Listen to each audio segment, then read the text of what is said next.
Mayapaldo, Pampanga, magandang araw, Central Luzon. Ako po si Jody Dizon Mercado. Narito na ang mga malalaking balitang Central Luzon nitong nakaraang linggo. Kawayang tulay sa Makabebe, dagdag pasakit sa mga guro't mag-aaral. Waste management sa Pampanga, nais paigtingin sa bisa ng ordinansa. Kaso ng MPAC sa Tarlac, kinumpirma ng DOH. 2 kaso rin ng MPAC sa San Jose del Monte, Bulacan, nakarecover na. Seguridad ng mga dayuhan sa Angeles City, pinalalakas ng PRO3. At Santungan ng Kulturang Kapampangan, itinalaga bilang cultural hub ng Pampanga.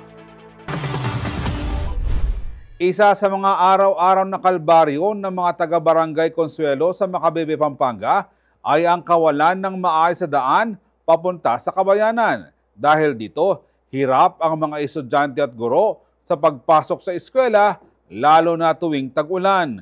Panoorin ng report ni Ashley Punzalan. Itinuturing na isa sa pinakapasakit sa buhay ng mga taga-barangay Consuelo dito sa bayan ng Makabebe, Pampanga.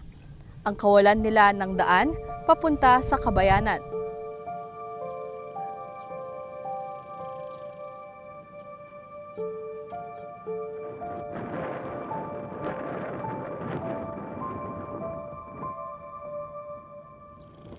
May populasyong higit 3,000 ang Barangay Consuelo at bahagi na ng kanilang normal na linggo ang pagbaha.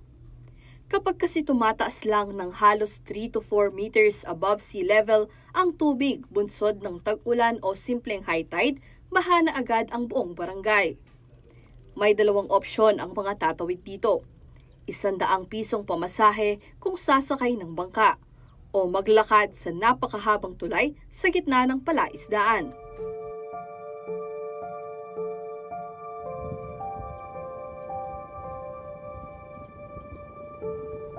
Ngayong balik eskwela na ang mga bata. Araw-araw itong hamon sa mga guro at estudyante ng Consuelo High School. Para makapunta hindi lang ang mga mag-aaral pero maging ang mga guro sa kanilang paaralan, kinakailangan muna nilang tumawid dito sa kawayan na tulay na may haba ng halos 1 kilometro. Gawa sa pinagdugtong-dugtong na kawayan ang tulay. Bukod sa may mga kulang at sirang bahagi, madulas din ito kapag nababasa. Ramdam din ang pag-uga nito tuwing may dumadaan o di kaya na may humahampas ang alon kapag malakas ang hangin. Kapag naman lubog na sa baha ang barangay, sabay rin nitong nilulubog ang mismong tulay. At dahil walang ibang ruta, patuloy pa rin itong ginagamit ng mga residente sa kabila ng panganib. Bagay na labis na nakakabahala lalo na para sa mga estudyante. Dahil dito, minabuti ng Consuelo High School na panatilihin sa sentro ng barangay ang mga grade 7 at 8 students para hindi na nila kailangang tumawid. Pero tuwing nalulubog sa baha ang kanilang classrooms, pansamantala pa rin silang pinapapunta sa main campus malapit sa dike para hindi masuspend ang klase. Pwede rin po mag-recommend po ang school kapag po gano'n na yung sitwasyon na alam namin na mahirap na para sa mga bata na tumawid. Kami po sa school, pwede na rin naman po kami mag-suspend ng klase. Bunsod nito, napipilitan pa rin tumawid sa tulay na kawayan ang grade 8 students na sina Gianna Lorraine de la Cruz at Cronica Mitch de Jesus. Mahirap po kasi po minsan high tide po nilulubog po to. Pag po pumupunta po kami doon, madulas, ganun po. Natatakot po baka po bumagsak.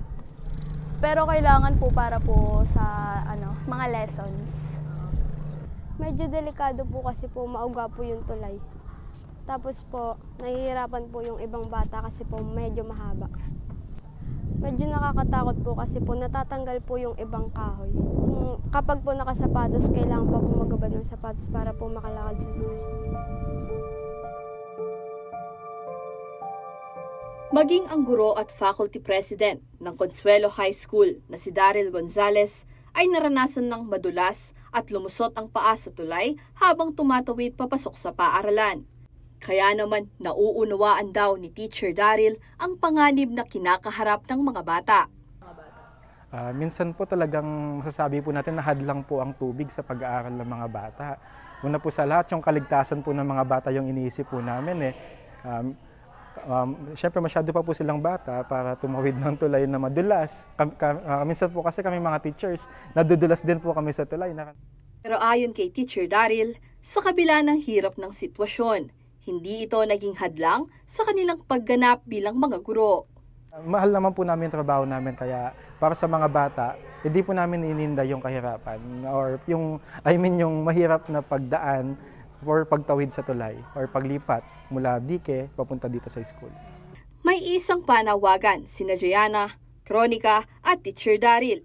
Sana raw ay magkaroon ng mas maayos na daanan para hindi makompromiso ang kaligtasan ng bawat residenteng kailangang dumaan sa tulay. Sana po magawin na po itong bato para po mas safe sa maraming estudyante. Gusto po namin maging bato para po iwas disgrasya, para po di na madulas. Mula kinder, papunta po sa hanggang high school po, tumatawid na po sila ng tulay. Sana po yung tulay po na kawayan po nito ay maging bato na po sana para maging stable na po yung pagtawid ng mga estudyante. Ayon kay Engineer Lorenzo Nabong, hindi naman natutulog ang Makabebe LGU sa panawagan ng mga taga-Consuelo.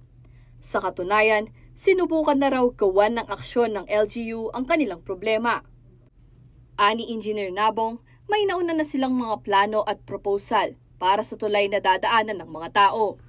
Pero dahil private property ang palaisdaan, tumanggi umano ang may-ari na tayuan ito ng isang bato at permanenteng tulay. Yan talaga yung isa sa mga priority project na iniisip lagi ni Mayor na tulungan or bigyan ng mas maginhawang daanan dito yung mga tao. Ang balak talaga doon, i-acquire yung lupa para matayuan ng permanent structures na mas tatagal at saka angkop para daanan ng mga estudyante at mga residente papunta doon sa kanilang baryo mismo doon sa loob. Nagkaroon na rin kami ng proposed design dyan para sa pagko-concrete ng... Kaya lang ang problema dito, yung hindi kasi sa government yung property na dadaanan ng tulay. Samantala, sakaling hindi pumayag ang may-ari, pwede raw gamitin ng gobyerno ang eminent domain, isang legal na proseso para kunin ang lupa kapalit ng wastong kabayaran. Ayun, titingnan natin kung sino yung may-ari. Tapos kakausapin natin siya kung hindi siya pumayag ng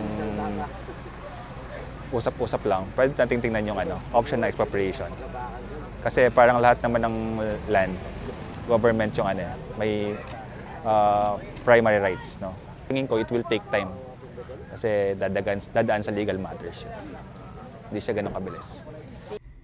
Habang wala pang permanenteng solusyon, patuloy naman daw ang suporta ng LGU. Nagbibigay sila ng libreng boat rides para sa mga guro at estudyante, pati na rin ng materyales para sa maintenance at rehabilitasyon ng kawayang tulay. Ashley Punzalan, CLTV 36 News. Magpapatupad ng shifting sa schedule ng mga mag-aaral sa Pampanga High School para tugunan ang kakulangan sa classrooms. Kabilang naman sa mga pinakatututukan ng mga guro ngayong school year 2025-2026 ang pagpapataas sa literacy rate ng mga mag-aaral. Nagbabalik si Ashley Punzalan. Ang Pampanga High School ang pinakamalaking paaralan sa lalawigan ng Pampanga. Tahanan ito sa mahigit 11,000 students. 6,800 plus ang nasa junior high school, habang higit 4,200 naman ang senior high. Upang mabigyan ng guidance at matugunan ang concerns ng ilang estudyante at magulang ukol sa scheduling, enrollment, classrooms at iba pang alalahanin kaugnay ng pagbabalik eskwela, inilunsad ng PHS ang Oplan Balik Eskwela Public Assistance Command Center o OBEPAC. So, mabilis pong na-aksyonan ang kanilang mga concerns. Nag-start yan 2 weeks ago, wherein yung mga katanungan ng mga concerned students, parents, tinutugunan natin yan. Bagamat malaki ang naturang paaralan, inamin ni Maglangke na nakakaranas pa rin sila ng kakulangan sa classrooms. Bilang solusyon rito, gumagamit sila ng shifting schedules para sa bawat baitang. Ani maglangke, kung nanaisin ang whole day na scheduling, kakailanganin ng paaralan ang higit 80 classrooms pa. Sa Santa Barbara Elementary School o SBES, Bulaon sa City of San Fernando, Pampanga pa rin, tumaas ang bilang ng enrollees para ngayong taon. Base sa data na nag-gather namin, ang aming enrollment ngayon ay tumaas kesa sa katulad ng last year. Medyo tumaas siya. So sabi ko nga, ang mga kinder namin na 26 dati, nagiging 33 at ang grade 1 na 24 dati, nagiging 35. So there is a considerable increase in our enrollment for this school year. Ang grade 6 student na si Ezaira Vane Tomines, bagamat kinakabahan sa pagpasok sa klase, masaya umano siya sa pagkakataong matuto at makapag-aral. I will work hard po and make my parents proud po. Magbabasa po ako and mag-take notes po ako and mag-review po araw-araw sa mga natutunan ko po ngayon. Samantala, parehong gumagawa ng mga inisyatibo ang SBES at Pampanga High School upang matugunan ang pagbaba ng literacy at numeracy level na naaayon sa ulat na inilabas ng Philippine Statistics Authority. Sa SBES, isinulong nito ang Brigada Pagbasa na inengganyo ang mga mag-aaral na bumasa. Bukod dito, gumagamit rin sila ng mga visual learning materials upang makuha ang atensyon ng mga estudyante sa kanilang pagtuturo. Bukod sa mga learning interventions sa mga estudyanteng nahihirapan magbasa at magbilang, library schedules naman ang inilaan ng PHS para sa kanilang mga estudyante. Sa pamamagitan nito, nagkakaroon ng oras upang magbasa ng mga libro at matuto ang mga mag-aral. Parehong naniniwala sina Malaluan at Maglangke na mahalaga ang pagbasa upang matuto at mas mapataas ang literacy level ng mga mag-aral. Oo, ako nga nung bata ako, kahit na yung pinagbalatan ng tuyo na binili ay binabasa ko. Talagang napaka-importante.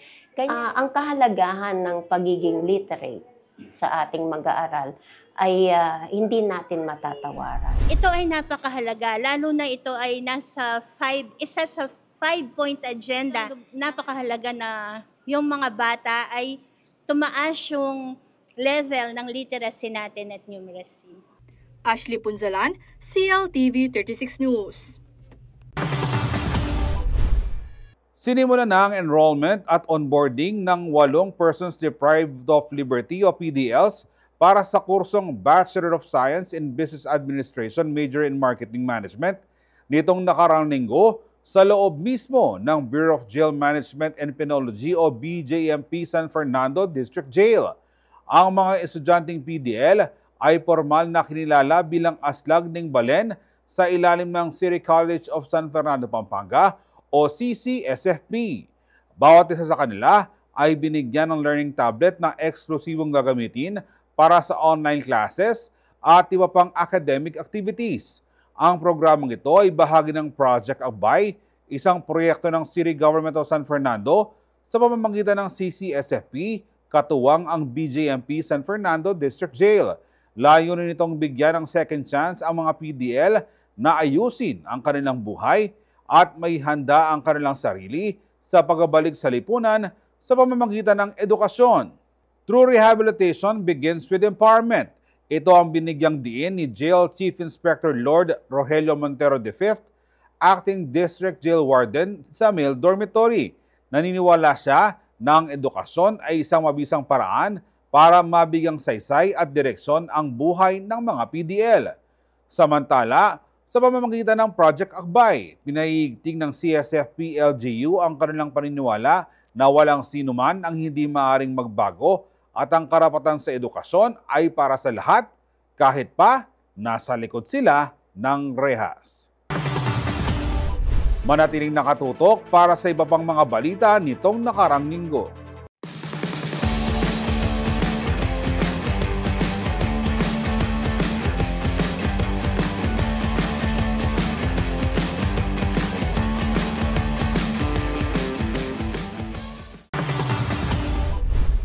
Nagbabalik ang CLTV 36 recap at sa iba pang mga balita.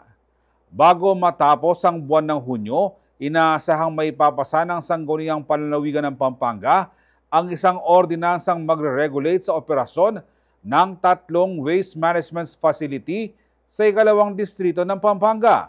Tugon raw ito ng Kapitolyo sa mga reklamo ng mga residente na apektado ng mabahong amoy ng basura at hindi maayos na hauling system. Magbabalita si Paulo G. Santos.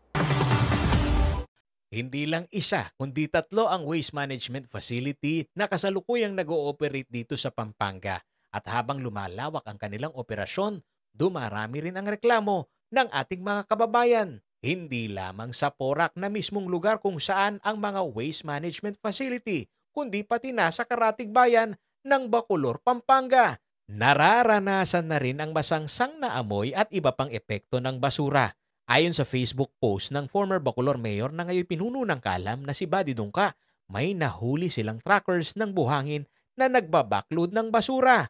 At ang masaklap pa, ang basura itinapon lang daw sa isang gasolinahan sa Bacolor. Kaugnay nito, mariing babala ng opisyal na hindi raw tatantanan ng provincial government ng Pampanga ang mga ito. Nito lamang Lunes, June 16, pinangunahan ni Committee on Environment Chair Board Member Attorney June Canlas ang konsultasyon sa mga stakeholder ng 3 waste management facility, ang Ecoprotect Management Corporation, Prime Integrated Waste Solution sa Porac at ang Florida Blanca Enviro Corporation sa Florida Blanca.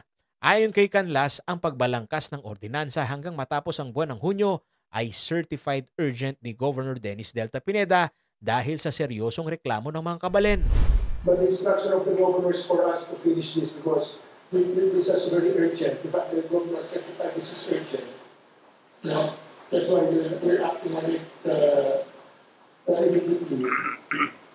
Paliwanag ni Canlas, may kapangyarihan pa rin ang pamahalang panlalawigan na magsagawa ng investigasyon kahit ang mga permit na ini-issue ng national agency gaya ng Department of Environment and Natural Resources o DENR. Apila niya sa mga stakeholder na magsumite ng quarterly reports sa mga LGU, kabilang ang detalye kung gaano karami ang basura at kung pasok pa ba ito sa kapasidad ng kanilang sanitary landfill. Ang gusto lang po namin, kung ano na yung tinatrabaho ninyo, everyday lang po kami ng kopya para lang namin na tinatrabaho ninyo, sinasabi ng lakas. No? Para bibigyan those quarterly reports. Why? Because your facility are only allowed to absorb or to accept a certain volume of waste for a certain number of years. Diba? So that based on the reports, we would know if you have already exceeded your capacity. Giit pa ni Canlas, hindi pwedeng self-regulated lamang ang mga waste facility. Kailangang may papel ang mga LGU, lalo na sa aspeto ng contingency planning sakaling magkaroon ng insidente gaya ng chemical spill o overflow. Kasi meron naka-ano yan naka-diet yan Yung sa iyo, taas-taas. Diba? Paano yung mga contingency plans yun yan kapag nagkaroon ng spill? Diba? We want to see that because we want to incorporate that dun sa disaster preparedness plan namin.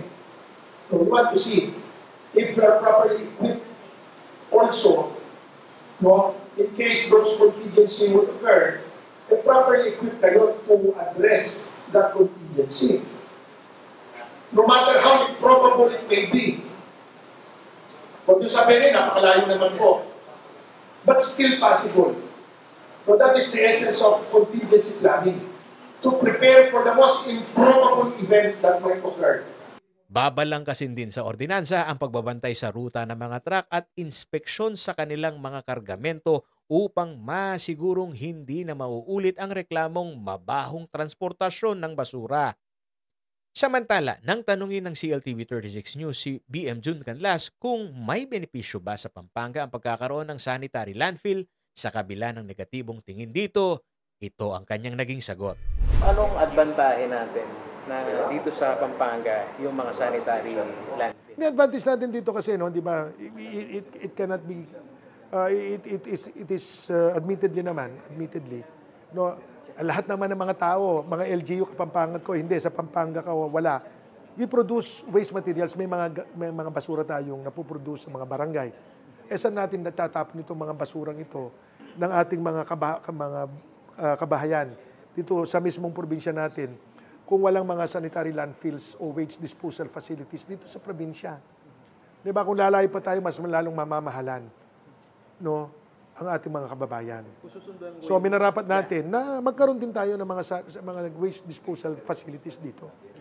Ako si Paulo G. Santos ng CLTV 36 News. Itinuturing ng kapulisan ang Angeles City bilang isang multicultural community dahil sa dami ng foreign nationals na naninirahan dito. Itong dahilan kung bakit nais silang pagtibayin ng seguridad at pakikipag-ugnayan sa mga dayuhang residente ng syudad. Magbabalita si Lizen Morten.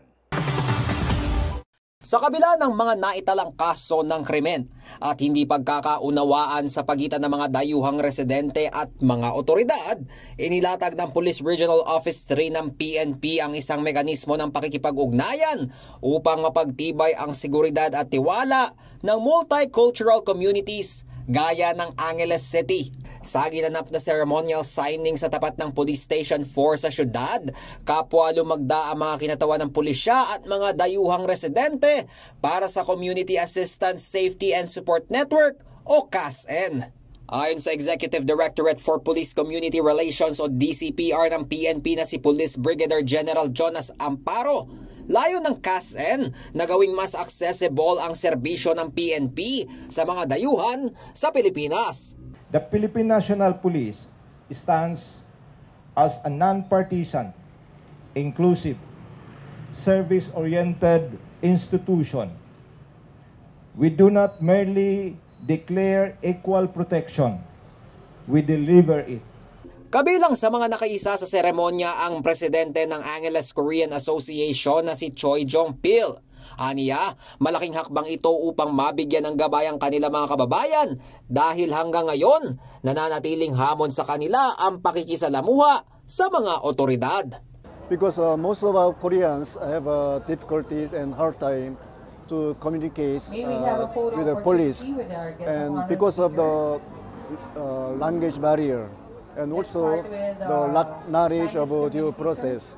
But I'm sure this project will be very successful and very helpful, not only Koreans and other nationals also. Ganito rin ang obserbasyon ng commander ng Veterans Association ng mga Amerikano sa Clark na si Timothy Crawford. Bagamat matagal nang naninirahan sa Pilipinas, nais pa rin niyang maramdaman ang consistent na presensya ng pulisya sa kanilang komunidad. And I think that's the first step. I see police out on the streets a lot more often than I used to. And so that's a step in the right direction. I have no doubt that it's going to continue to move that way. Sa ilalim ng CASN, tututukan ng PNP ang mas mabilis na access sa impormasyon, emergency response at community coordination sa mga foreign resident. This is a bold initiative by the Philippine National Police to safeguard and empower our Filipino, Chinese, and other Filipino foreign communities nationwide.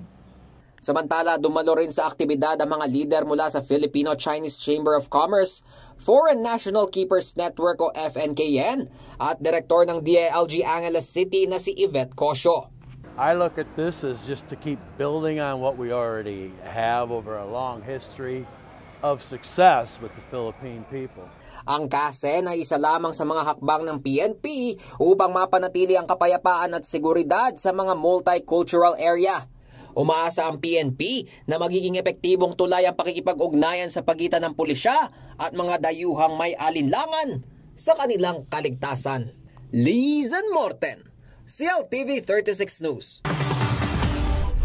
Higit 100 Pinoy sa Israel ang gusto nang umuwi sa bansa dahil sa tumitinding tensyon sa Middle East.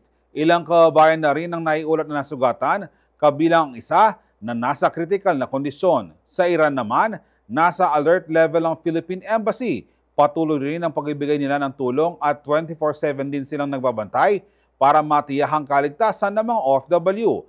Ang balita, ihahatid ni Bryce Oracion. Umabot na sa 150 ang bilang ng mga Pilipinong humihiling ng repatriation sa Israel, bunsod ng lumalalang tensyon laban sa Iran. Ayon sa ulat ng Philippine Embassy in Israel, sa ngayon 26 pa lamang ang kumpirmado at kasalukuyang pinoproseso para sa pagpapauwi. Sa mahigit 30,000 Pinoy sa Israel na kadalasan ay nagtatrabaho bilang mga caregiver o di kaya naman ay sa hotel industry, nasa 49 ang nawalan ng tirahan dahil sa mga missile strike ng Iran. Ayon sa embahada, pansamantala silang nanunuluyan sa evacuation shelters kasama ang isang bagong silang na sanggol na ipinanganak nito lamang June 10. Samantala, binisita naman ni Philippine Ambassador to Israel Eileen Mendiola ang 18 Pilipinong inilikas matapos tamaan ng missile ang hotel na kanilang pinagtatrabahuhan. Aniya, ligtas naman ang lahat matapos agad na makapasok sa isang bomb shelter. Dahil sa mga naranasang trauma, isa sa ilalim sila sa psychosocial counseling sa mga susunod na araw. Sa kabuuan, nasa 63 Pinoy na ang nabigyan ng tulong ng embahada gaya ng temporary shelter, pagkain, damit at mga hygiene supply.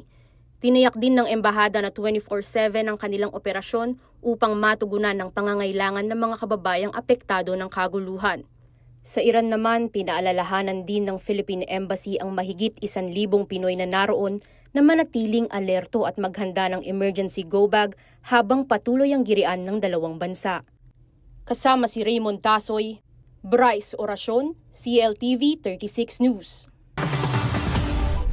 Manatiling nakatutok para sa iba pang mga balita nitong nakarang linggo.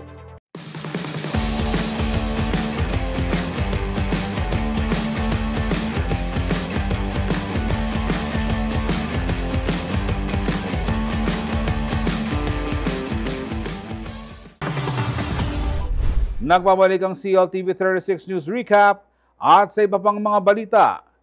Kinumpirma ng Department of Health ang kauna-unahang kaso ng MPOX sa Tarlac. Ayon sa Health Promotion Unit ng probinsya, ongoing na ang kanilang contact tracing at pakikipagtulungan sa LGU. Samantala, 2 kaso ng MPOX ang naitala sa City of San Jose del Monte, Bulacan. Kinumpirma naman ng Health Office na fully recovered na ang 2 pasyente na nagkaroon ng mild symptoms gaya ng skin rashes. Posibleng nakuha nila ang MPOX sa kanilang mga nakasalamuha at personal na aktibidad sa labas ng syudad, batay sa post ng CSJDM Public Information Office. Nagsagawa na rin umano ng contact tracing ang mga eksperto at tinitiyak na kontrolado ang sitwasyon. Hinihimok din nila ang publiko na sumunod sa minimum health standards upang maiwasan ang pagkalat ng sakit. Kabilang narito ang social distancing, pagsusuot ng mask, pag-iwas sa direct contact sa taong may pantal o sugat sa balat, at proper hand washing, lalo na matapos humawak ng mga bagay na posibleng kontaminado ng MPOX. Para sa mga may sintomas ng sakit, manatili lamang sa bahay at iwasan ng pakikihalubilo sa iba. Inirekomenda ng DOH ang 21 araw na isolation para sa suspected at confirmed MPOX cases. Hindi raw dapat kalimutan ang pinagdaanan at pagbangon ng mga Kapampangan noong panahon ng pananalasa ng Bulkang Pinatubo. Kaugnay niyan, pinasinayaan ng isang commemorative marker na magbibigay kaalaman sa mga bumisita sa bayan ng Bacolor. Nagsama-sama ang publiko at pribadong sektor sa paggunita ng ika-34 na anibersaryo ng pagputok ng Bulkang Pinatubo sa San Guillermo Church, Bacolor, Pampanga ngayong June 16, 2025. Pinangunahan ito ng Arts, Culture and Tourism Office ng Pamahalahang Panlalawigan ng Pampanga, katuwang ang lokal na pamahalaan ng Bacolor at Foundation for Lingap Kapampangan Incorporated o FLKI. Sinimulan sa misa ang programa na pinangunahan ng kura paroko ng simbahan na si Father Ted Valencia. Ayon kay Mayor Eduardo de Mandato, nararapat lamang na alalahanin ang nakaraan para sa mga Kapampangan na walang personal na karanasan sa nangyaring trahedya. Ito, bala mo itang pamaggunitata mo kaya katamong milabas. At napaka-importante po ito na natatandaan ng mga tao kung ano nangyari. Kasi yung kasaysayan talaga napaka-importante. Alam mo dito, nasubok yung resiliency, yung matibay na kasalpantayanan, yung matibay kasalpantayanan, dari ang Kapampangan, dari ang tao Bacolod. Nakaiba na rin talagang dilubyo, talakad tamo. baka nito ibalik tamo yung kikatang lugar, lapibatan. At yung kikatang kabiyayan talagang kailangan magbalik, lampas pakitang milapas. Na importante yan po talaga ining pamagunita tamo. Uning bata, abalo na naman din mga labas, din yung panahon ngayon yung kasalukuyan, din anak ngayon yung kasalukuyan. Nung nano yung kikatamong dalanan. Uning itang kikatang masakit na pigdalanan, ngayon yung magdalayang masating bukas, kikatamo at karela. Si dating konsehal Nilo Cabalya, naglahad ng maikling kwento at buhay noon at pagkatapos ng pananalasa na pinatubo. Naniniwala siyang may 3 institusyon na nakatulong sa muling pagbangon ng Bacolor. Una yung munisipyo tamo. Panahunang Mayor Gilbertas, Guevara, ingang Junam, para yung tao lumaban, yung tao sa Imanla, yung makalulusong kasakitan. Di resettlement, sa Paltora lang, may tamang makalayo lang at imbalan Bacolor. Guevara na, ingang Gil tamo, may bata tamo, hindi makwat-bekwat tamo. Tuknang tamo, yung aliwang resettlement. Kadua, ingpisamban at neko ako naman. I-fatherless kayam, ngayon kung yung milalang minto kalit ako. Muha manwala, yung milalang pero yung tanong manwala ko, pero kung ipangalis din mo ng fatherless, kung tayang din. At ganyan ka sa buhay sa sabyan ko, milalang yung iyari, kartala pare, Dino yamong nes, kaya ng panahon ito. Yamong nes, hindi ang pari. Yung tagpuryan na kaya pala inom niya, palakyan gabi yun.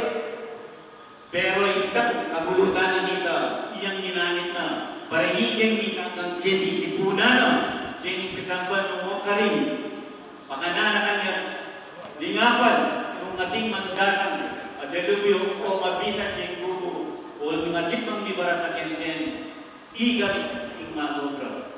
Dinagruya po ako ng sasabihin, huling siguro talaga makatala na itapong ituran pa.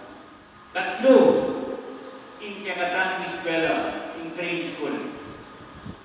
President Joaquin Alayo, sana at iyo bata, magdilim niyang pag-iarangan natin. Yung kapamilakala, binalik din. Yung eskwela gadagat, karinya mag-umpisa pasibayo, Pinasinayaan din sa okasyon ng commemorative marker na pinamagatang Rising from the Ashes. Napag-isipan po natin na mag-collaborate po tayo together with the FLKI and the Municipality of Bacolor para lalo po nating masolidify at ma-strengthen yung pong adhikain po natin or objective natin na maipakita at maipamalas sa kasalukuyang henerasyon at sa susunod pang henerasyon kung ano po ang importansya at kahalagahan ng pagkakaroon po ng matibay na commemorative marker na may sasalamin po sa mga nagdaang araw pagsubok po ng Kapampangan people. So ito po, magsisilbing panandang kasaysayan para sa mga makakabasa nito, particularly ang ating mga turista, lokal na turista or international tourist, or sa ating pong mga Kapampangan people, particularly mga kabataan, para lalo po nilang malaman kung ano nga po ba ang mga napagdaanan ng mga Kapampangan people, particularly po dito sa mga tao sa Bacolor at upang kanilang maisabuhay kung ano po ang naging hirap, naging sakit at kung ano po ang mga dinaanan para muli pong makabangon ang munisipyo ng Bacolor at ang lalawigan ng Pampanga. Samantala, muli raw bumalik sa alaala ni FLKI President Fer Cailao ang pinagdaanan ng kanilang grupo na dating tinawag na Save Pampanga Movement sa ginawang unveiling ng commemorative marker. So sana itang Kapampangan, no? Gambulan tayo pa ini. Through this marker, makalingwan nung makananuyang may nagumpere, Kapampangan. Lalo na kareng kayanakan, ikong kayanakan, no? Pag maragulyo ito, den kaya kayong pipumpunan, metod-tud, mumuna nga pong ginoon, kasalpantayanan, no? Mesikan lalub, para tikdo at harapan itang miyaliwang dalubyo o challenges na dintang kaya katamo. At ngayon mas masikan tamo. Huling itang dedasan tayo ito, itang kaya katamong I experience, meging matatag tamo at masikan. Yapin ita, yung resiliency, yung lahing Kapampangan. Sa kabila ng pamamayagpag ngayon ng Pampanga na isa sa mga maunlad na lalawigan ng bansa, Importante pa ring balikan ang nakaraan kung paano na mula sa pagkakalugmok dahil sa bulkang Pinatubo, naging matatag at muling bumangon ang mga Kapampangan. Huwag hayaang makalimutan ng mga kabataang Kapampangan ang madilim na bahagi ng kasaysayan dulot ng kalamidad na ngayon ay nagbunga ng direksyon para sa mas maliwanag na buhay. Ako si Jody Dizon Mercado para sa CLTV 36 News. Magtutuloy-tuloy raw ang economic growth na nakamit ng bansa noong 2024 hanggang sa pagtatapos ng kasalukuyang taon. Ayon sa DepDev, nananatiling epektibo ang mga ipinapatupad ng mga programang pinansyal ng gobyerno. Inaasahang mananatili raw ang paglago ng business at economy sa ikalawang bahagi ng 2025 batay sa datos ng Department of Economy, Planning and Development o DepDev. Sa panayam ng CLTV 36 News kay DepDev Region 3 Director Nerissa Esguera, pasok raw sa target ang takbo ng ekonomiya sa national at regional level. Kung natatandaan ninyo, noong 2024, lumago na tayo ng 6.5% at inaasahan natin, kasama yun sa within the range ng growth target natin yon at inaasahan natin magpapatuloy lang yung paglago ng ekonomiya. At within that range. Actually, mas mataas yung sa Central Luzon na growth ng Central Luzon kaysa sa national. Okay. Ano po yung 4%? 6.5% yung Central Luzon for 2024 at inaasahan natin magpapatuloy yun for this year. Ang economic growth ay epekto raw ng mga proyektong ipinatutupad ng gobyerno. Yung unang-una, mataas kasi yung investment natin sa infrastructure, lalo na sa connectivity. At inaasahan natin na magre-responde yung private sector dito sa mga infrastructure development na ito. So mapapabilis yung logistics o yung pag-transport ng goods and services at even ng mga tao. So yung mga produkto natin, especially agricultural products, mapapabilis na yung transportation mula sa norte hanggang sa Central Luzon hanggang sa Metro Manila. Nagawa rin umanong mababa ang inflation rate na nakatulong para hindi masyadong tumaas ang presyo ng mga bilihin. Yung pag-manage ng inflation, very active yung Bangko Sentral ng Pilipinas dyan sa pag-manage. Yun yung primary mandate nila na panatiliing stable ang ating inflation rate. Alam natin na mataas yung inflation rate ng mga nakaraang mga taon, pero nag-stabilize na siya, nasa less than 2% na ngayon yung inflation rate. At inaasahan natin na patuloy yung pagbagal ng inflation rate this year and in the coming. So within the 2.4% target. Samantala, sa kabila ng ilang political uncertainties, nananatiling mataas ang kumpiyansa ng mga mamumuhunan sa bansa.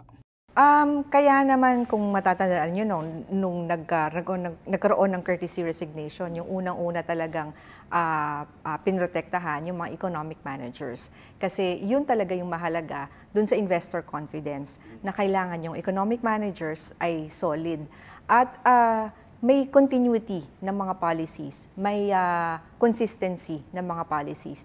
Importante yun sa investor confidence. At nakikita naman natin na ma-manage na yung inflation despite the many risks global.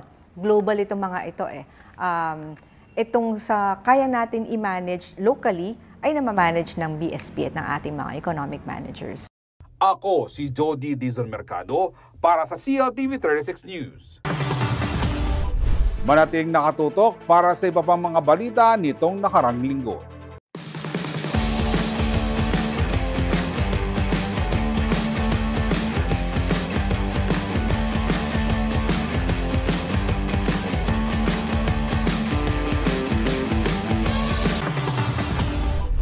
Taon-taong inaabangan ng mga Paliteños ang kapistahan ni Apong Iro.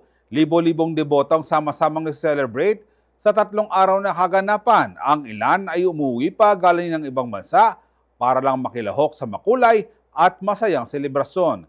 Kaya naman ang safety at kaayusan ng 428th Apalit Town Fiesta ang top priority ng lokal na pamahalaan ng Apalit, katuwang ang parokya ni San Pedro Apostol at ang Knights of St. Peter. Magbabalita si Ashley Punzalan.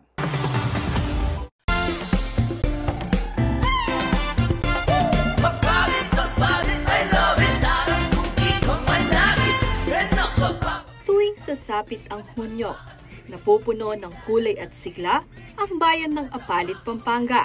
Isa kasi sa pinaka-inaabangan ng mga Apaliteños ang Piyestang Apalit. Bilang parangal kay St. Peter the Apostle o mas kilala sa lugar bilang Apong Iru.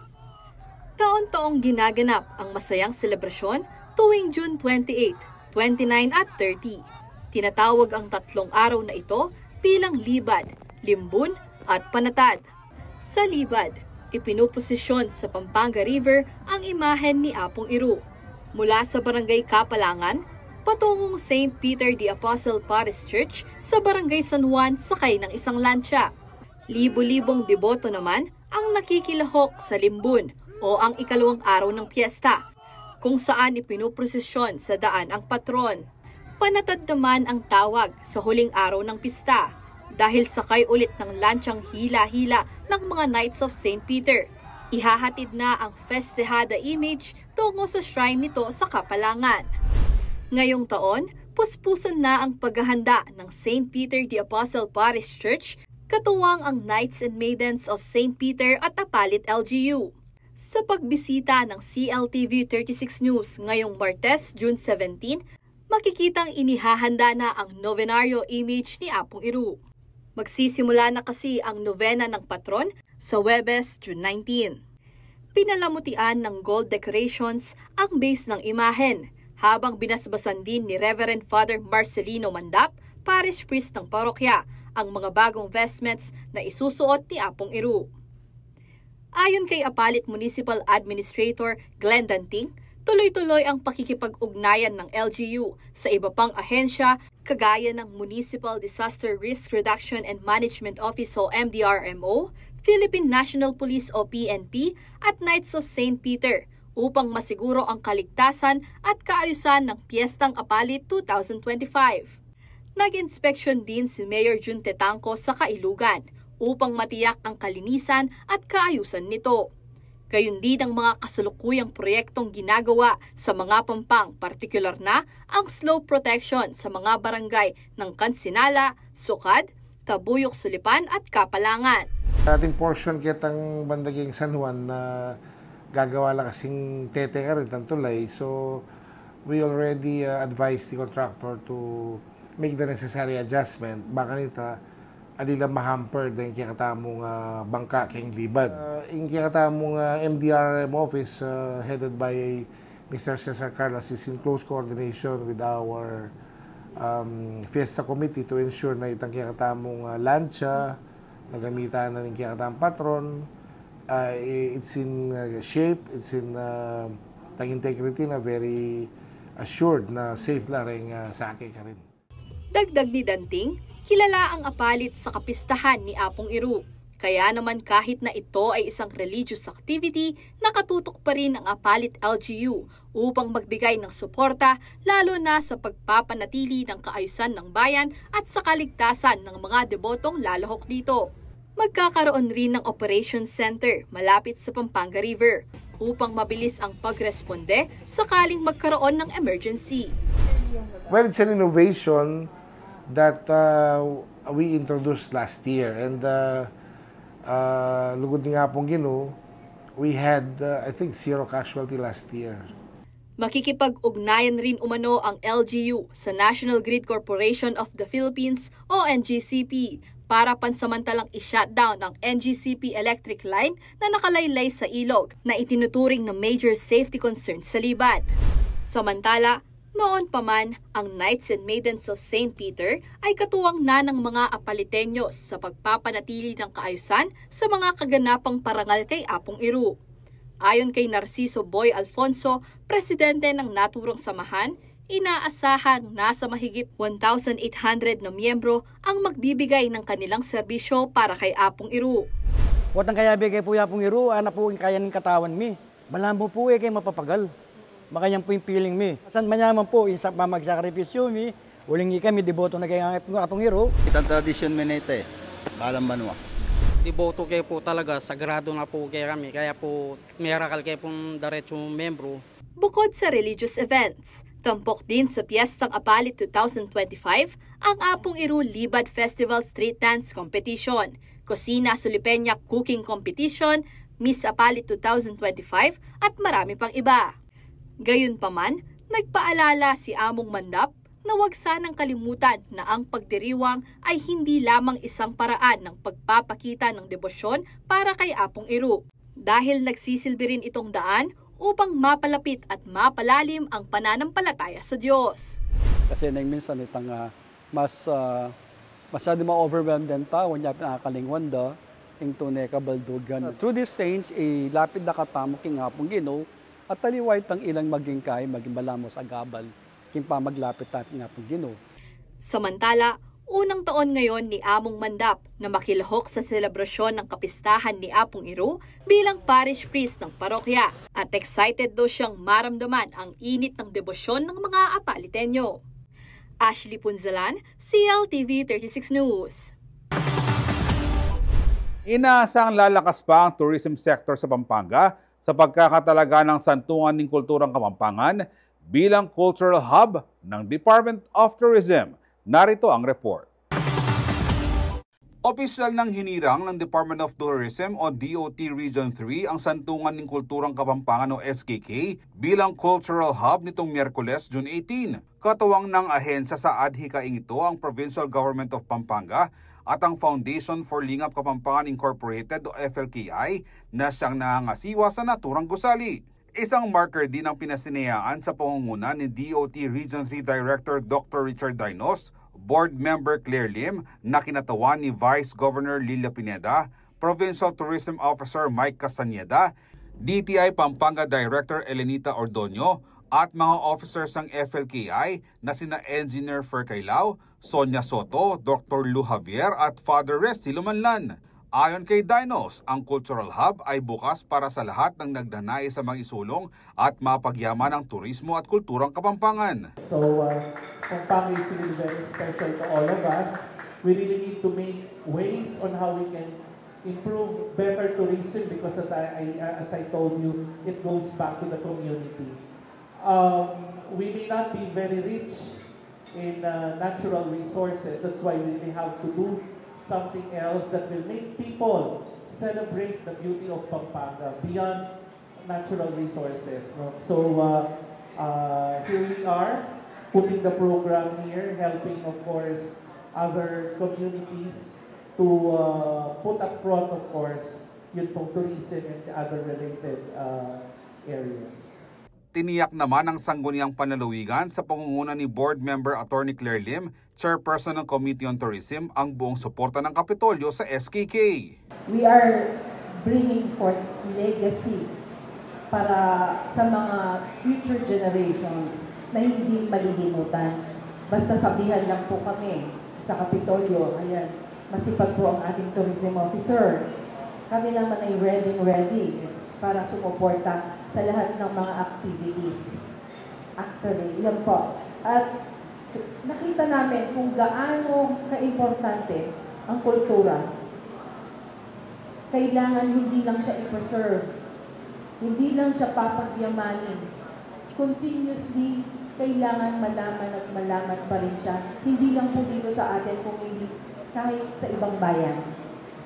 Kasi we are proud to be Kapampangan. Patunayan na po natin yan sa tulong po ng ating Gobernador Dennis Pineda, Vice Governor Lilia Pineda, na ang mga programa at activities nila sa pagpapalagyan po at pagpapa-strengthen po ng ating turismo, ng ating kultura, preservation and conservation dito sa lalawigan ng Pampanga ay may mga nakatutok pong activities dito nakalaan. And we have witnessed and heard it from the EVP of FLKI, Ma'am Sonia Soto, kung ano po ang aming mga partnerships. At pinakita po kanina na talaga namang isa pong patunay na napaka-strong at staunch po ng suporta ng lalawigan ng Pampanga sa mga activities po at programa ng FLKI. Ayon naman kay Sonia Soto, Executive Vice President ng FLKI, hindi lamang gobyerno at pribadong sektor ang may mahalagang papel sa pagpapalakas ng turismo at kultura ng Pampanga, kundi pati ang mga ordinaryong mamamayan. In collaboration of the ordinary citizens, kasi kailangan din santungan natin yung ownership. The ownership, that does not belong to FLKI, it does not belong to DOT, the provincial government of Pampanga, the LGUs, no. the ownership of culture belongs to the Kapampangan people. We do not have monopoly of it. Kasi if a private sector like FLKI claims that it has monopoly of cultural promotion and preservation, nothing will happen. It's going to be an exclusive club. So, ipayin ng tama yung social inclusivity in everything that we do, because sustainability cannot happen, whether it's economic, political, cultural, without the participation of the community. In the long run, it is the people who should really own our culture. Because kung mabiyay kultura, no, it is not going to be lived by the people. Kasi culture is a way of life. Inanunsyo rin sa aktibidad ang schedule of activities sa Cultural Hub na tatagal hanggang December 2025.